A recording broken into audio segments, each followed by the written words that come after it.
भानगढ़, राजस्थान का वह किला जहां सूरज ढलते ही परछाइयां ज्यादा बोलने लगती हैं। सरकार ने साफ मना किया है, सूर्यास्त के बाद यहां रुकना मना है। लेकिन कुछ कहानियां रोकने से नहीं रुकती। कुछ साल पहले एक इतिहास शोधकर्ता रात के अंधेरे में किले की पुरानी इमारतों का निरीक्षण कर रहा था। तभी उसे टूटी हुई दीवार के पास धूल में दबी एक पुरानी चमड़े की डायरी मिली। डायरी पर कोई नाम नहीं था, बस तारीख 1892 डायरी के पहले पन्ने पर लिखा था। यह किला दिन में शांत है, लेकिन रात को यह सांस लेता है। जैसे जैसे पन्ने पलटते गए, लिखावट बदलती गई, कभी साफ, कभी कांपती हुई। एक पन्ने पर लिखा था, रात के तीसरे पहर में कोई मेरे कमरे के बाहर मेरा नाम लेता है।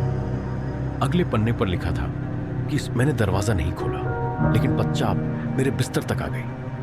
यहां पढ़ते समय शोधकर्ता ने महसूस किया, हवा अचानक ठंडी हो गई थी। डायरी का अंतिम लिखा पन्ना था। अगर कोई यह डायरी पढ़ रहा है तो समझ लेना। मैं निकल नहीं पाया और उसके नीचे खाली पन्ने थे। शोधकर्ता ने डायरी बंद की, लेकिन तभी एक अजीब बात हुई।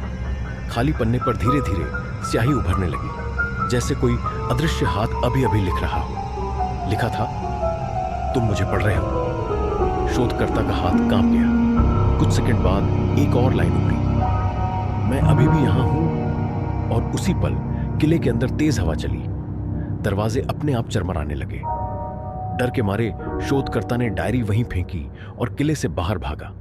वह बाहर निकल गया, लेकिन जाते जाते उसने पीछे मुड़कर देखा। किले की खिड़की में एक परछाई उसे देख रही थी।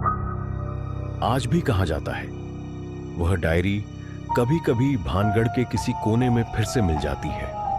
लेकिन जो भी उसे पढ़ता है, उससे कहा जाता है, डरना मत, क्योंकि कुछ आत्माएं सिर्फ डराना चाहती हैं।